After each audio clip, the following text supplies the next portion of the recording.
hopefully I got your attention because I want to talk to you a little bit about reptile basking lamps and the potential problem that is now a current worry. And the Department of Energy has set new criteria for light bulb efficiency.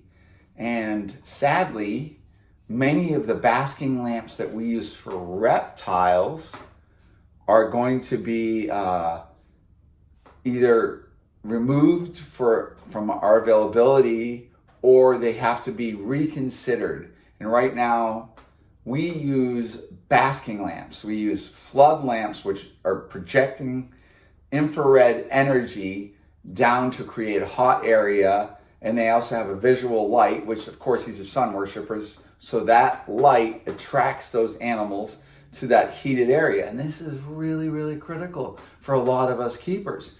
I mean, let's look at all the bearded dragon keepers right off the bat, that we need lots of infrared energy coming down with an incandescent bulb. So as I'm understanding it, the document is massive. So, you just try to glean a little bit of information.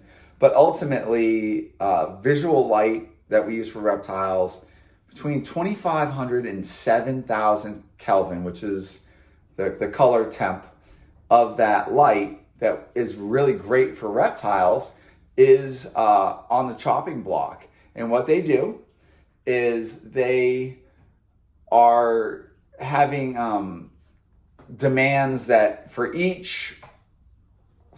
every 40 to 45 lumens, you need about 40 to 45 lumens for every watt of energy used. So lumens is going to be the measurement of light projection.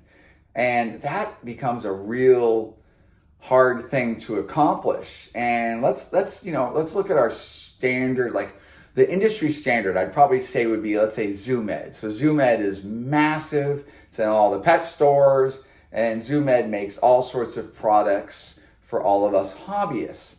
And so bearded dragons, uromastics, monitors. This is where I'm really worried about, monitors. But it could be frogs. Obviously, it's, emerald tree boas, green tree pythons, all sorts of different things, all sorts of mini monitors, frilled dragons, everything. We love to use these flood lamps to get the light and energy to our animals. It is the most efficient and cost-effective manner that we can use to heat and light our animals. And remember, this is going to give visual light. This is not giving UVB. So we're not, at least for your basking lamps, of course, self-ballasted mercury vapors, like the Zoom Ed ones, are going to absolutely project lots of UVB. But I'm just talking about some of the simple basking lamps. And it's a big worry. So where we're at right now, Department of Energy is just saying that our lights are not efficient for home use. Well, we're not using these for home use. We're not putting these in our lights or our lamps or anything like that. These are going into reptile fixtures. These are going into dome lamps with ceramic base sockets to help dissipate some of the heat and the energy. And they're very, very specialized. So there's some people that were challenging me saying, well, they're just going to put it in a box that says it's a specialty bulb and that's going to fix it. Well, Department of Energy, no bueno. That is not what's happening. So a bit more information that I can add to this is the fact that Zoom Ed a few weeks ago had a meeting with the Department of Energy. So this was a much anticipated meeting because we're going to finally figure out what's going on. Because Zoom Ed, through back and forth with the Department of Energy, was essentially told that some of their light bulbs, they can no longer produce, import, and sell. So I think they were pulling stuff off the shelves and all that, saying because those lights did not meet the thresholds. Remember, the threshold is at 40 or 45 lumens per watt. So let's say like a 75 watt or 100 watt basking lamp, the amount of lumens the light projection for 100 watts did not meet the energy efficiency of the Department of Energy. And these are the same light bulbs we've been using forever. And I do want to be very, very clear here. There is nothing wrong with ZoomEd's bulbs. It's not a defective product. It's not a deficiency. These are the absolute same bulbs we've been using for years. So it's not ZoomEd per se. It's just their interpretation of what we're doing with these lamps. And we're using these lamps for light and energy. So where are we going to go here from now? That's a really big question. But one good takeaway, ZoomEd had this meeting with the Department of Energy, and the Department of Energy was pretty much unaware of actually what we do. So Gary, the owner of ZoomEd, was on a conference call with some of the other bigwigs at ZoomEd, and they had this great conversation with the Department of Energy. And it turns out, I think this call was scheduled to be about a half hour, and then the call ends up going a lot longer because the Department of Energy was actually interested in what they were saying. So Gary got to explain to them about metabolic bone disease and UVB lighting and how it's helped reptiles, and it's certainly done great things for the progress of reptile keeping and herpetoculture. So that was actually good, and they were able to explain what we use these lights for. This is not meant for home. Yes, indeed, it's used in a home, but it's not used for home use lighting. This is specifically for these animals. But we do know now you cannot go and repackage it and just say it's a specialized product or anything like that. We have to now wait for the Department of Energy to interpret what they had in the conference call from ZoomEd, and then what they do with all that new information that they've actually got. So right now we're kind of in the waiting process. So I do want to make sure you all realize that this is definitely, it's kind of scary. And it shows that like we could be kind of a little bit left out in the cold, literally, for what we're doing. And there are some things for you to get involved. And the most important thing that you can do where you'll have an immediate effect is to go onto the US ARC's page, which is usarc.org. And they have an immediate way for you to contact the Department of Energy and the people involved making these decisions. So you're not just going to send these emails cold turkey and they're just going to go into a pit of despair. They're actually going to go to the people that ZoomEd were talking to that were interested. And this might actually make a difference. So for right now, we're kind of at a landmark place. As of July 3rd, I think they go into the next stage, which is I get very, very confused what is going on. But I do know this, importation of these bulbs, manufacturing of these bulbs that do not meet their criteria will stop. And it's just a matter of time. So they're all going to be going away.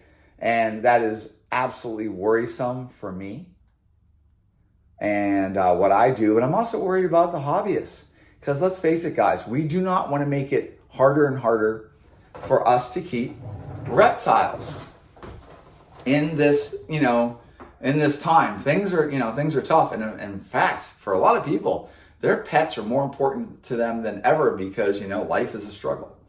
And how do you like my centipede? This is Elvira. Elvira is a mint-legged scolopendra. Well, why isn't she biting you? So I'm doing passive handling, guys. So no pinching, nothing that would cause her, like if I grabbed her in her midsection, her natural reaction is to defend herself. And so Elvira is indeed venomous. I know for some people this might seem a little extreme. It is pretty cool though, right? So I did a live on the light bulb thing, and I'm like, wouldn't it, like if I get people to listen to me, because obviously the subject is maybe boring, or people, I don't really care about light bulbs or anything like that. Well, I do, and I still maybe want you to actually at least understand the story that I'm trying to tell you. So I'm going to have to sit here and play with the Scolopendra. All right, guys, that was my point of my video. And I love all creatures. I'm not too big on ticks and mosquitoes and stuff, but actually mosquitoes feed a lot of different animals. But a Scolopendra, a centipede like this, oh my goodness. Look at that, isn't that so cool? All right, I wish everybody would chime in. Tell me what you're thinking. But I do know Zoom Ed is hard at work right now. I don't know about the other light bulb manufacturers and what's going on, because when it's all said and done, we might not be getting our light bulbs from as many different people as possible.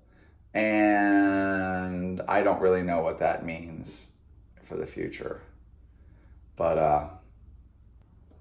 I hope you guys got to all take a look at the hognose documentation bite, the mangrove snake documentation bite, and the false water cobra documentation bite. And these are all bites of animals that are kind of, there's a lot of gray area as far as envenomation of these rear-fanged animals with modified saliva. And indeed, they are to some degree venomous. And I wanted to document what actually happens if you actually were to get bit, worst case scenario. So this isn't Kevin going, hey, I'm going to start getting bit by everything. Like, I don't want to be bit by the Scolopendra because I don't think it would be very good. But I do want to hold it, and I do want to show you. She's kind of cuckoo. Isn't that cool? They're such a clean animal, too. She'll spend a lot of time just grooming herself. She actually goes to sleep in your hand, too. So once she realizes that you're not going to hurt her, you're doing great. All right, guys, please tell me what you think. I would love to hear what's on your mind, and how am I doing for my channel? Am I amusing you guys? Hope you guys all enjoy Andy, my new guy helping me out with social media. And let's keep the discussion going, and more to come. You guys are awesome. Don't forget to like and subscribe. Remember, guys, your interest and your comments and your like and your sharing and your whatever you can do to help me only helps encourage me to make more content. All right, guys, thank you very much. Don't forget to join my YouTube member program too, when I can figure out what the heck I'm doing. But we're trying to do something to our very particular fans. You guys are great. Thank you.